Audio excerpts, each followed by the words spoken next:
My name is Darold Higa, and I'm one of the producers at Wargaming, and I'd like to welcome you to the panel about World of Tanks Xbox 360 Edition. And if you go to the next slide. Well, the truth is, actually, I'm a big anime fan, so I actually hijacked this panel, and I changed the name informally to how my favorite anime led me to the best job in the world. And then, subcontext, World of Tanks Xbox 360 Edition. I've been a long-time anime fan, and I'm really, really into anime. And but I've also been working in the game industry, and it's provided some very unique and interesting opportunities for me. If we could go to the next slide, please. The company I'm from is Wargaming.net, and it has a wide range of games, and it's been around for 15 years. The game that is probably best known for is, of course, World of Tanks, but we also have World of Warplanes, and of course, World of Tanks Xbox 360 Edition. And because E3 is around the corner, you're probably going to be hearing about some of these other games that we have lined up, which include World of Tanks Blitz, World of Tanks Generals, and World of Warships. And if any of you out there are Concolay fans, play Kantai Collection like I do, you'll be happy to know that a lot of those ships are in there as well. Could we have the next slide, please? So I was living in Japan, working at a different game company, and I was enjoying my anime life. I actually lived in Akihabara, and I was going to a lot of events, and this anime came along called Girls Und Panzer. And it was really fortuitous, actually, because what ended up happening is I got really hooked on it. It's a great show about tanks, and I always was passionate about tanks. In fact, I was playing World of Tanks for a long, long time, even before I saw Girls Und Panzer. But it was that show, like I had pursued one tank line, and I'll be honest, I'm a Russian tanker, so I had pursued the Russian tank line, and I was very, very religious about it. And then I watched Girls Und Panzer, and I go, man, there's a lot of other tanks out there that I think I want to play. And I started collecting all these other tanks, and so I started playing World of Tanks even more and more and more. And if you could go to the next slide, please. And what ended up happening is I realized, oh my God, I started looking at the website and everything else, and they were hiring. So I said, oh, I got to do this. So I actually packed up, left, and came to Chicago to work on World of Tanks Xbox 360 Edition. So it is really, really true when I say that my favorite anime got me the best job in the world. And it has been a great ride. Basically, what I'm here to do is introduce this product and introduce this panel. But what you're going to find is that I'm very, very passionate about what I do, and you're going to find that the entire team that worked on this project is extremely passionate about what they do. They're all interested in different things. They're not all anime fans. But what you find is that we put our passion into this game, and I think it's reflected in the game. What you see here is just a representative of a development team that's over 100 people. And we put our heart and soul for the last year into this game. And, if you've already played it, that's cool. If you haven't, we really hope you try. So if you could go to the next slide, please. I need to explain something. And one of the appealing things about World of Tanks, so obviously it's a World of Tanks, so the game's about tanks, if you haven't figured that out already. But one of the unique characteristics of World of Tanks is that it's a free-to-play game. And free-to-play games, I think, are often misunderstood. So I'd sort of like to explain it from a game developer's point of view. When you're a game creator, the old model of, basically what we have to do is convince you to go to the store and buy something. Maybe you see a commercial, maybe you read an article on the internet or something, and then you go out to the store and you buy something. Once we've made you buy something, actually we've done our job. And what I find is that model is not very satisfying. In the free-to-play model, basically anyone can just download your game. And so you think, well, okay, so what does that mean? Well, what it means, as someone who produces a game, I have to produce a game that will engage you. You haven't paid anything. If you like the game, then maybe you'll pay us a little bit. And that means that as a game developer, it's much more of a challenge. And what it also means is we have a much more honest relationship between game developer and our players, because this is not something about, well, I don't want to say tricking you into buying a retail box, but what it means is that every day, if you want to play that game, then we've done our job. So that's what sort of free-to-play is about. And now, Wargaming is a very unique company, and we've taken a very unique strategy. So you might hear about free-to-play, but what we, as a company, believe in is a philosophy of free-to-win. So what does free-to-win mean?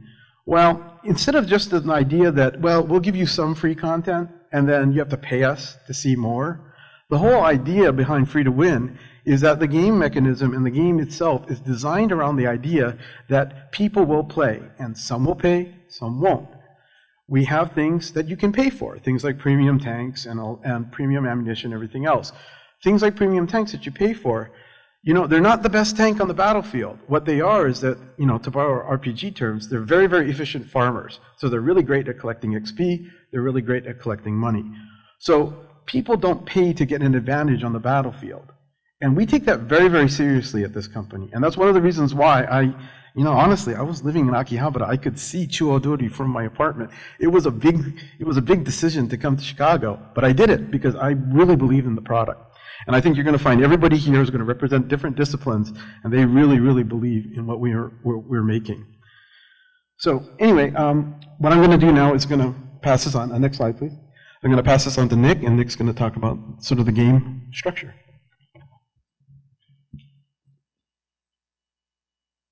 Thanks a lot, Darold. Hi, everyone. I am Nick Guida, and I am a technical designer on World of Tanks Xbox 360 Edition.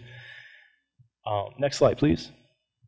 So if you're in this room right now, you probably have played World of Tanks or maybe heard about World of Tanks, but maybe not.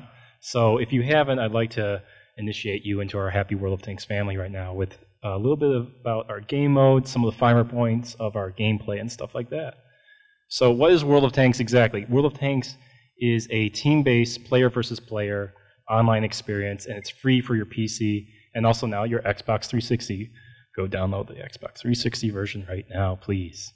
So what this is a awesome 15-on-15 battle between two teams, 15 tanks versus 15 tanks, and just like an explosive assault of awesomeness across 3 different game modes. We have standard game mode, we have encounter and assault. What standard is each team has a base, and each team is trying to take the other team's base. This is kind of a standard capture the flag type of mechanism. Next up we have encounter, which is there's one base that no one really belongs to. You're trying to take this base. Each team is vying for control over this base. And then finally we have assault, which is one team has a base, the other team does not have a base. So this puts one team in the position of defending their base and the other team into the position of trying to take that base. This is a really cool game mode. It's one of my favorites. Obviously, if all of the other team's tanks get destroyed by your team wins. You know, one of the really cool things about World of Tanks is that we have literally hundreds of historically based and realistic tanks from the World War II era and kind of the post-war era. So if you are at all, you know, a tank nut, if you're into military history and facts and factoids, this is actually a really big draw for a lot of our user base. But if that's not your thing, that's fine. It's just a badass game, any way you look at it. Actually, even arenas that you play in are rooted in actual locations from throughout history and from around the world. Next slide, please. So there are 5 classes of tanks in World of Tanks. That's 5 different ways that you can play the game, and it's all really, really engaging. I like to do light tanks myself mostly, but other people will swear by TDs or SPGs. I'll tell you what all that is in a second. But starting off, let's talk about light tanks. Light tanks are scouts. They are super fast, they're really agile, they're good at maneuvering around enemies, getting behind the enemy lines, and lighting up the whole other team for your team, you know, like spotting everyone. So they're super fast, but they're actually kind of made out of paper. They explode very easily. With 1 or 2 shots, you're pretty much done. So, pros and cons of the light tank. Next slide, please. If you want something a little bit more durable, but maybe not quite as fast, if you want something a little bit more durable, but maybe not quite as fast, you want a medium tank. These guys are just pretty much good all around. They're really the support force of the World of Tanks universe. They're very effective. They're just a little bit slower than light tanks, but they're much more powerful, much more durable, so they're a good choice. However, the worst thing you can say about a medium tank is that they're just average. They don't excel really at any one area. They work well when you team up in a pack against an enemy force. Next slide, please. If that's not your style, you have heavy tanks. These guys are just huge mammoth tanks. They're your front line, your best defense, your best offense. These guys can get hit over and over and over again and not go down. And they're also super powerful. However, they are also extremely heavy and extremely slow to maneuver. So if someone lighter than you, like a medium tank, gets up behind you, they can exploit your weak points behind you. Next slide. We have tank destroyers. These guys are the snipers of the World of Tanks universe. They have great view range, great frontal armor that makes them ideal for sniping. Kind of the catch here is that they have a very limited cone of vision, and their turret doesn't rotate 360 degrees like all the other tanks. So if you need to change your view or something like that, if you need to line up a shot, you have to move your whole chassis, the whole body of the tank, to change your view, and their turn speed is not that great. Next slide. And finally, we have artillery / self-propelled guns, that's SPGs for short. These guys are death from above, and they're also one of my favorite to play. They're really cool. You get this badass bird's eye view that you don't get anywhere else. You get to see the whole battlefield from a top-down perspective, and you're actually so strong that if you have a well-timed shot, it's going to be a one-hit kill almost every time. The catch here is that you are just as fragile as a slow tank, just as fragile as the scouts, as the light tanks, except you're slower than them. So if you get spotted, you're pretty much done. All right, next. All right, so that's 5 different classes of tanks, and then a bunch of different nations of tanks as well. So you see these 5 different classes in each nation's tech tree, which comprises of dozens, totaling hundreds across the whole game of tanks to unlock. It's super cool because you can actually drill down into any of these individual tanks and reveal different packages of upgrades that you can earn through battle. So this leads to a lot of really great customization, a lot of stuff to work for. It's a very rewarding gameplay. You know, it's so gratifying to be doing all these battles, to do really well in a battle, and all of a sudden you can afford that great upgrade you've been saving up for. It's very cool. Next, please. So this is clearly a very robust, very deep game, and it's free. It's free. You can download it right now. You can play to your heart's content. But free, for some people, means free to play, which means bad things. You know, they think free to play equals pay to win, or paywalls, or companies nickeling and diming you into buying the best stuff. This could not be more untrue for World of Tanks. Actually, it's something that Wargaming prides itself on. We've made a really highly strategic, skill-based game where you cannot buy wins. The things that you can buy in the game will not give you an overwhelming advantage. They might, as Darold pointed out, help you farm XP faster or be a slight edge here or there, but they do not give you this overwhelming advantage that you see in other games. And in fact, in the hands of someone that's unskilled, they're actually not that valuable. You know, you have to play the game, you have to know the game, you have to have some actual skill to progress in the game. And the skill, the progression is actually based on how well you did in each match, which is kind of a novel concept apparently for the play games, but that's what we went with. And you know, people have responded to this very well. Next slide, please. People have responded to this very well because we have millions of players and it's growing every day. We have over 70 million registered players. We have 1.1 million peak concurrent users, which is huge. And we've set the world record twice over for the most number of players registered and playing on a single server at one time, 800,000. This is also a cool little factoid. The game is especially popular in Germany and Russia. Surprise there. Actually, it's so popular in Russia. At one point, we had 1% of the entire population of Russia playing the game at the same time. That's huge. So this brings us all the way back to World of Tanks Xbox 360 Edition. This is, I believe, a truly great game, a really fun game, a game that lets you play to your heart's content to the point that maybe you want to give us money. But you don't have to. It's a great experience. And Wargaming had this awesome idea, hey, let's get this in front of more players. Let's expand our audience. Let's bring this awesome game experience to more players. And that's what World of Tanks Xbox 360 Edition is all about. It's no longer just an experience for PC players. It's an experience for home console players as well. And to talk a little bit more about that process of bringing it from PC to 360, I'm going to hand this over to JJ now. Thank you, Nick.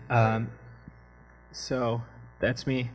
So what I'm going to talk about today is taking our game from the beloved PC and moving it to the Xbox 360.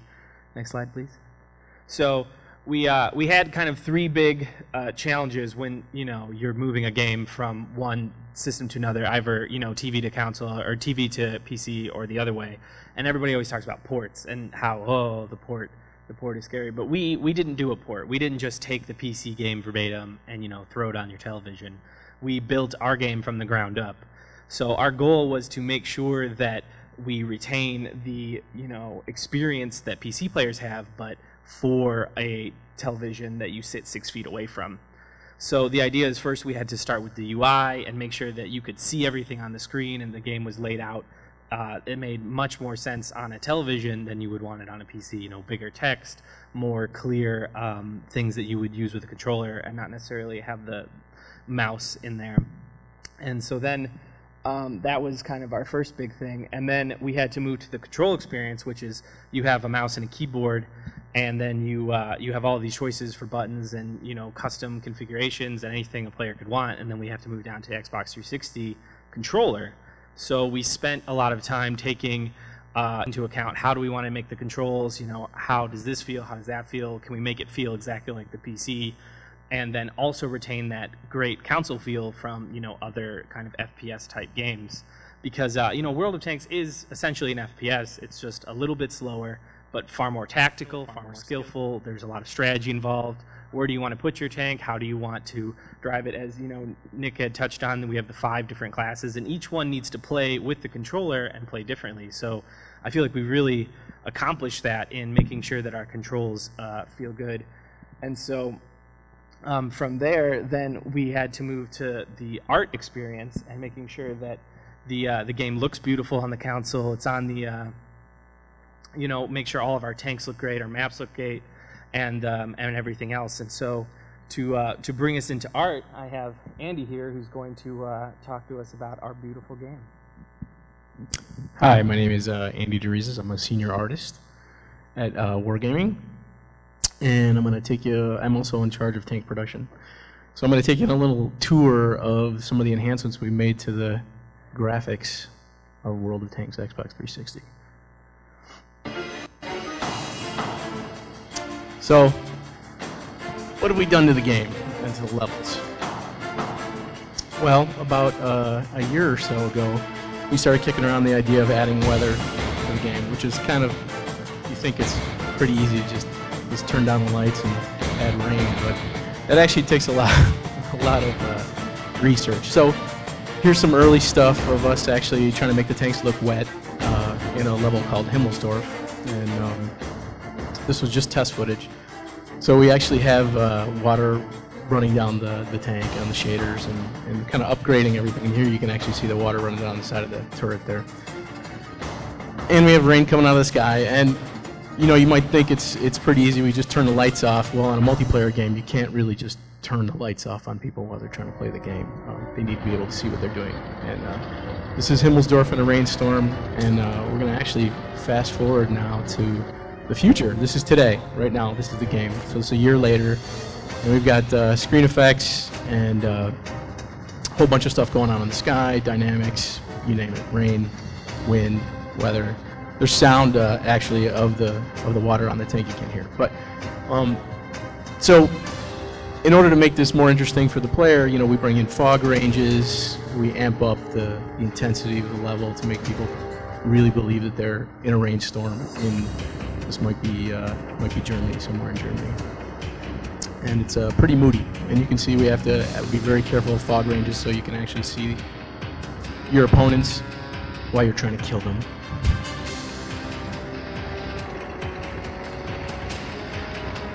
And we did a lot of work to the shaders on the ground to make you believe that it's wet out there.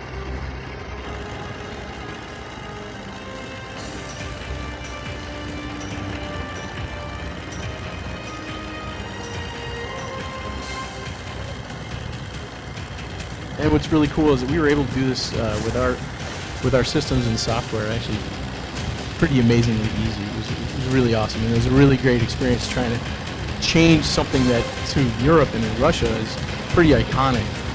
And these people have played these levels, hundreds of thousands of times over there. We're messing with something really important to them, so we had to be really, really careful. So what else have we done to the game? All right, so these are some of the tank improvements, and what have we done to the tanks? Well, coming from the PC, in order to make all this stuff look really great on your TV, we've added more geometry to the wheels.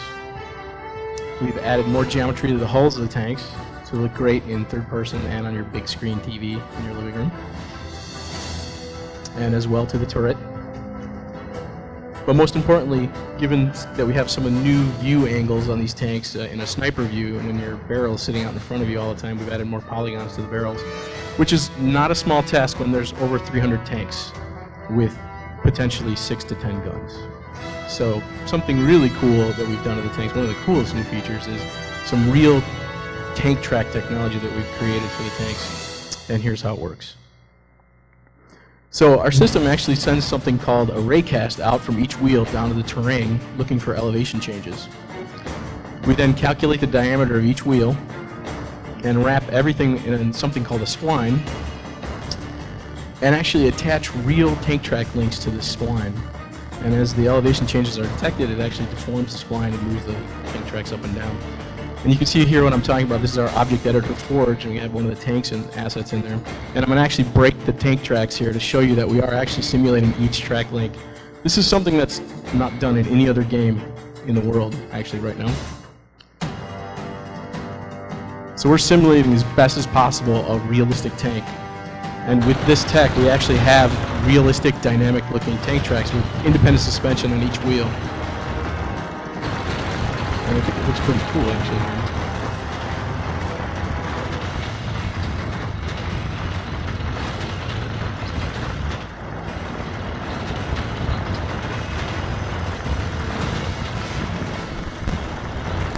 So what else have we done? We actually have moving parts on the tanks now. So this is some test footage of us doing some tests, getting other parts of the tank to actually wiggle when you move around, giving the tanks a little more dynamic feel, little packs on the back moving around. Secondary gun motion, adding weight to the tanks, basically. And you can see, when you're standing still, it actually makes the tank dynamic. And something too, to test these wiggling bits or moving parts, you kind of have to be not a good driver, and you end up crashing into a lot of stuff, and actually makes your parts look pretty cool. We crash a lot to get things to move around. That's how we test this stuff. So, but it actually makes these behemoth tanks look massive when they fire and interesting, and makes you feel like they're actually almost alive. Because in essence, they are the characters of the game, and there's over 300 of them. Here's actually a cool tank. This thing actually has placed antennas, and that's actually on a lot of tanks now in the game. And a lot of those bits were actually just extracted. They were existing PC assets that we extract with a special tool and allow them to move around. And actually, this is probably the best example. This tank has 1,000-pound plates hanging off the sides of it, and we've actually got them all moving with physics in real time, reacting to tank motion, firing, and it actually makes your tank feel massive. And believe it or not, this tank in reality was probably 50 tons moving around in the world.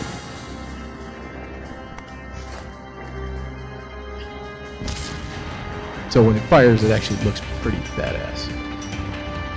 And that, coupled with our new tank track technology, makes these tanks look more dynamic than pretty much any tank in video game history. This tank feels like it's 50 tons now, especially going over suspension, traveling, going over hills.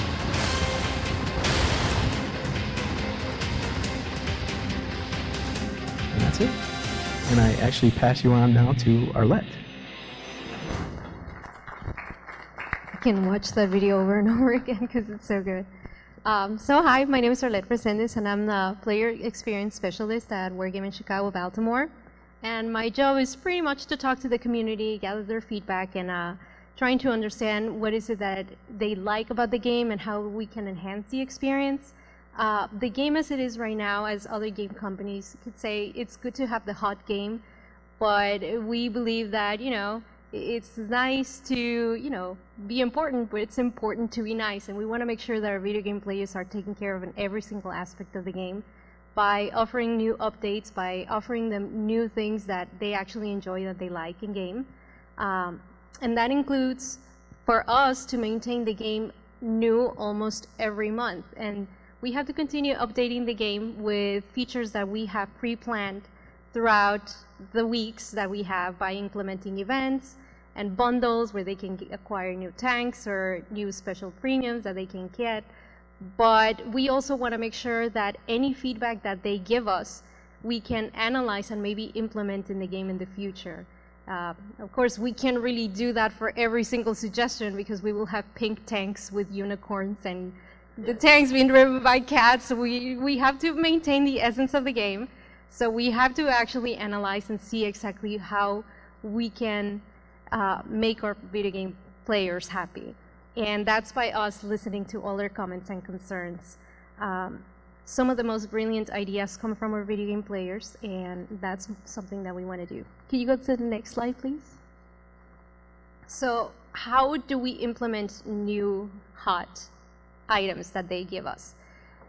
We pick them, and then we also make the decision whether it's going to be good or bad. And if we implement the change, then we can go ahead and put it through the process of testing, design, production, and even if it's the slightest change, it does have to go through a lot of working hours from all of our designers and our hardworking team. Day and night, they're there hammering these tanks just for our video game players.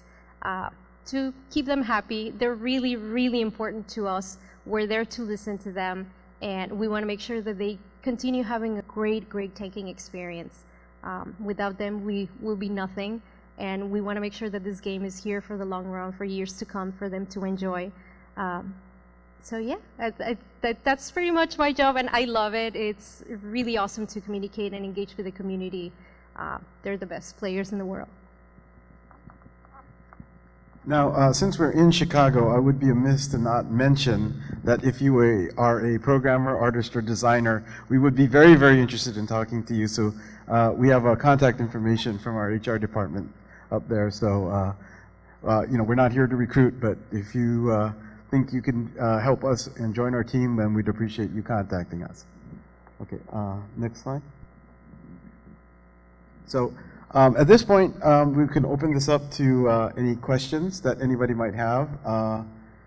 If anyone has things that they want to ask us specifically about the game or just in general, please go ahead and there's a mic up there. Yeah, the mic's up there, and so please do. Oh, there's a mic up there. It might make it easier. Do you want to do it just from there, or if it's okay?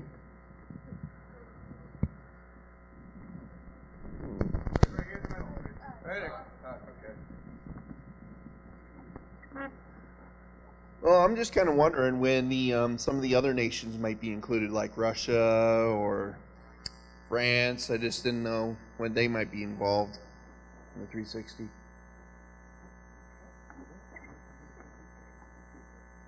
That is a very good question. You know what? We definitely have that in the works. It's coming soon, but we can't talk about just when exactly that will be just yet.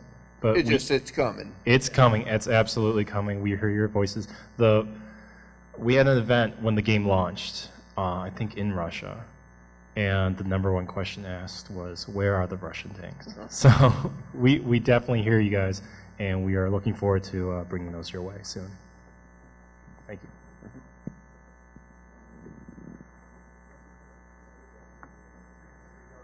Was there anything in particular that made you guys make the decision? I mean, this isn't for the 360 edition, but for when a tank dies, you have to wait till the next game to use it, or did you ever think of having like a respawn type thing in there like many other first-person shooters do, and is that something you would have liked to have implemented? Question answer guy. Actually, one of the really cool things about World of Tanks is as soon as you die, you press the A button like once or twice, and you're back in the garage. You can pick another tank, and you can go right back into a new game. Yeah, one of the things that kind of catches people off guard initially is the fact that you have one life to live in a match. If you get shot and blowed up, you don't get to respawn and participate in the same match. So that makes it really cool, actually, I think. It's a very high-stakes game. You have to be very strategic, very skillful. Sometimes you have to be patient. Sometimes you have a new player that just goes in guns blazing and gets blown up within like the first 30 seconds of the match. Don't do that. But it's actually kind of cool because then you have this kind of quarter popping mechanism almost, like the old arcade games. And I think it's chiefly because you can press the A button once or twice, pop into a new game with your next tank, and you receive all the awards and spoils of war that you would have gotten if you had stayed in that match to the end. If you had watched to the post-mortem cam all the way to the end, you still get the same rewards if you just jump out to the garage. Ken, I'm going to say, just as an anime fan, it's like Sword Art Online. You now have consequence to death. I don't know if it's that bad. Oh, it's not quite that bad, but... At what point are you going to start trapping the players within the game? And if they die in real life? I think EA is working on that right now, actually. I'm not wearing the first... I'm not wearing the first nerve gear, sorry. Any other questions? I went to a lot of Girls and Panzer events, too, if you want to ask me about that. Kind of. Now I know World of Tanks on PC. There's a big tournament. Big tournament. I'm trying to think of the word I'm thinking of here. There's a lot of tournaments that support the game and that stuff. To follow the esports phenomenon. Like League of Legends, Dota, that sort of stuff. Is there plans for that to be going on 360 as well? It's actually funny you mentioned that. This weekend, it's not a tournament per se, but we are doing a contest event with Tier 5 tanks, and the top 50 players who get most experience per battle are actually going to be in the game launcher, and we're updating that every day for the next week. So yes, sort of. But like proper tournaments as far as esports go are definitely in the works, and that's kind of a future feature that we're working on. So yes, cool.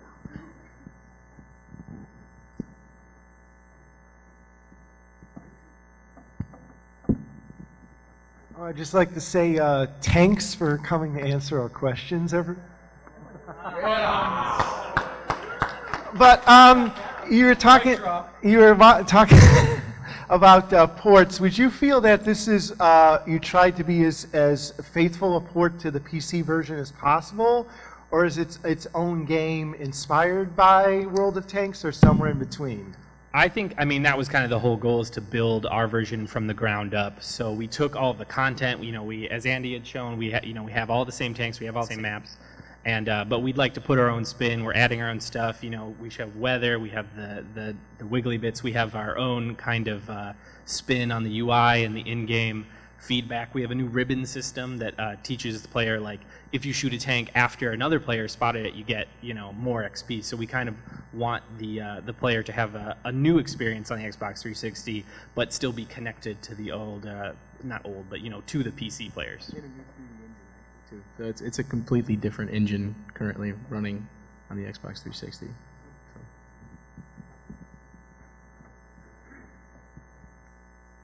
Any more questions? So you mentioned trying to draw in the console audience. What are you doing as far as new advertisements, trying to draw in the purely console, first-person shooters, Halo audience, that sort of thing, who have never heard of this before, never interested in the PC game? What are you doing to draw them into it? Some of the several things we're doing is actually creating events, not only online, but also in console, trying to bring the word of the game. It is really hard and intriguing because we do have a lot of PC gamers that are veterans and they're actually Thank you. It's really low. Okay. So yeah, we understand that there's the PC market, and sometimes when they transition from the PC to the console, they're a little skeptical, but then they realize that even though, for example, when you pick up the controllers, sometimes they're taken aback because in the PC you have all these buttons and it's really complicated. It feels very natural and very organic once you pick up the game. Also, one of the advantages having this game in the 360 console is that you also have that networking friendly environment. You can have your friends, you have the headset, you can chat, you can plan. So the experience is, I wouldn't say similar, but I think it's enhanced. Why? Because you're comfortable and you also want to interact and, you know, play the game with your friends. We are working on several things that are coming on in the pad to make sure that the players understand that this game is big and it's here to stay and it's here for them. Okay. And a follow-up, if you don't mind. What do you or rather, are you kind of reaching out to the smaller video game stores or the video game stores in general, even though it is a free-to-play, to try to touch their audiences? Yes. Either through posters, merchandise, something that carries through. We have a lot of merchandise. Okay. We're actually going to be giving away some merchandise right now. Yeah, we're actually expanding the branding of the game itself. We're opening T-shirts. We have T-shirts available through Jinx. We have backpacks. So we want to make sure that the players not only play the game, but they wear it too. But it's going to come more of the advertisement in the future. Just to add on to your first question about what we're doing to bring in console players that might not be aware of this kind of legendary PC game that might be just out of their scope of knowing. Microsoft has been a fantastic partner, actually. They've been featuring us on their front dashboard page pretty consistently since we launched in February. And I think even they were surprised by the response the first day that we were on there. We got a huge number of users the very first day, and that number just peaked and kept going up and up and up and up. This is probably one of the first, maybe the first major free-to-play games on a console. Certainly for Microsoft, this is one of their first major console free-to-play games. So they were with us from beginning to end, kind of as a collaborative effort to get this game on the Xbox 360, and they're really invested in making sure that their audience knows that we exist, and now they know. Yeah.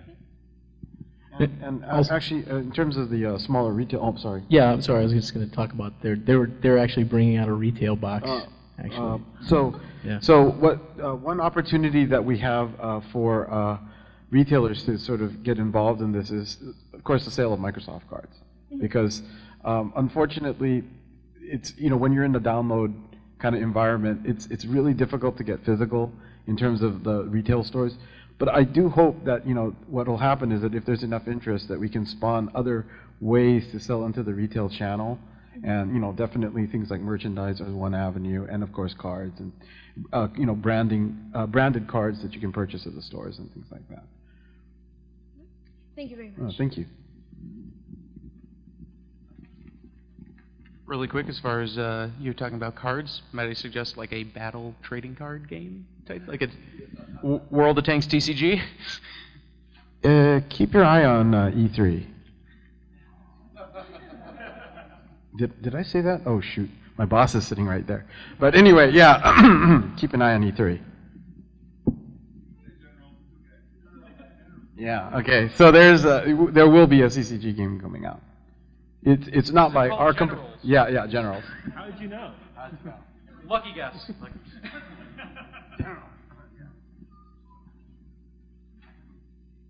All right, so I just had a pretty simple question. Why did you guys choose Xbox 360 instead of, for instance, the Xbox One or even, I don't know, like PlayStation consoles or Wii or Wii U? Should have been on Wii U.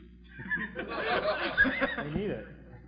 So, I mean, I think the obvious answer is the Xbox 360's been out, for 7 years, and they have 40 million people who have Xbox Live subscription. So, I mean, this is a really big player base we're coming into. As far as next gen, I mean, while it's new and it's pretty, I mean, the install base is not obviously as huge because it's new. I mean, that's just how it works. So the goal was, Microsoft also have been, as Nick had mentioned, a huge partner in bringing the game to console, and they were really supportive of our efforts kind of every step of the way. And so the Xbox, for our type of game just made sense. They kind of have the FPS game really down, and so we really felt like we could fit in with that environment. They probably have the best infrastructure for it too. It kind of fits with their online model and more than other systems.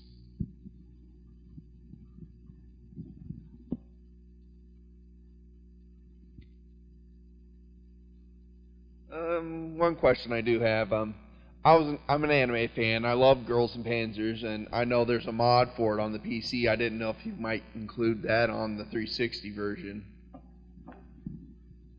Okay, this is a little bit of a tricky question, but I'll just say that the mods that you see, the official mods that you see, and even those videos that you see, that's from our Tokyo office, and that is a relationship between Bandai and Wargaming Japan. So in terms of having enough support to bring that overseas, they have to kind of see interest in it and things like that. So I want it. I want Ora. We know you want it. Yeah, I want Ora. I want to be able to buy like Ora stickers and put it on my tank. Yeah. Believe me. Okay, I'm itching to complete my. I have the collection on PC, so now I want my collection on Xbox. But that's sort of a thing that's kind of in the future, and it's one of those things where if both titles do well, that helps. So that's all I can say about that. Okay, thank you. You're welcome. All right, if there aren't any more questions, I think we're going to move into the raffle. Yay!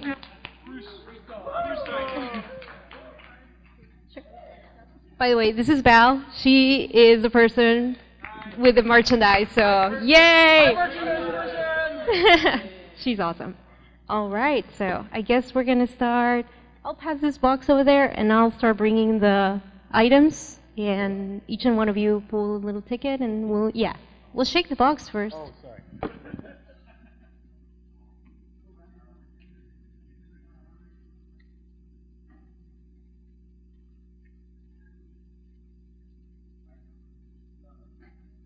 What is that? Is that a bag? By chance?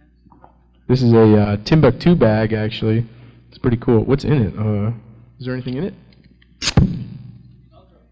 Ooh. There's World Tank hats and a T-shirt from World Tanks, Xbox 360.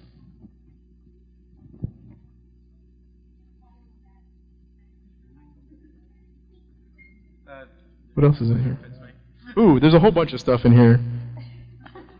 There's all kinds of stuff. Yeah, I'm gonna keep this. So you guys, yeah. So here I have a ticket actually for it. So let's see, number 988019. All right. Yeah. Awesome, man. Here you go. All right, improve. All right. Is there any British merch? Deal. All right. All right. Give it the box. Give it the box. You want the bag? Hey, give me the bag. The bags. All right. All right. So we have this other different beautiful Wargaming hat, and well, yeah, Andy, this is cool raffle stuff. This is a hat and a shirt. This is a two-piece combo. It's got a tank on it. It's beautiful. All right.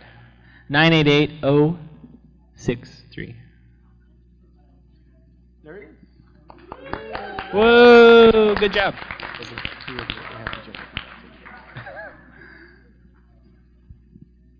We clap now. Come on down. There you go. Welcome. Thanks for playing. You get a ticket? You get a thing? What am I giving away? Mouse. Ooh, There's a razor. Oh, Mouse. nice. Look at this. Fancy. This is the Thanks for original modeling, Razer JJ. mouse. Death Adder. It's a very, very awesome PC gaming mouse that you cannot use with our game, but you can use it with the World of Tanks PC. All right, I am looking for 9880 059. Bingo? Bingo bango? Who? Not here anymore. 988059.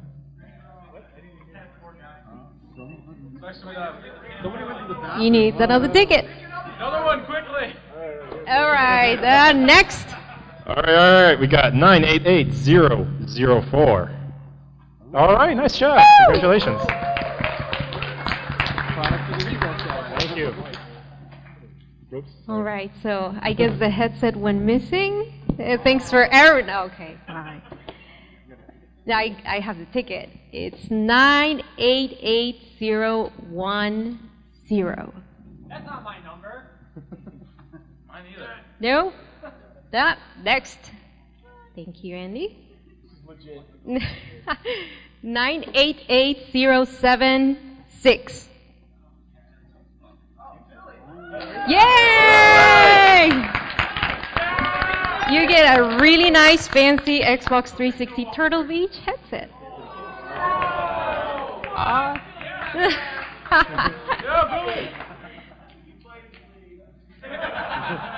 Give that back. Well, I guess this is it. Thank you so much for coming. Thanks for everyone in the panel here for participating, all you guys attending. I hope we see you in the battlefield on Xbox 360 World of Tanks.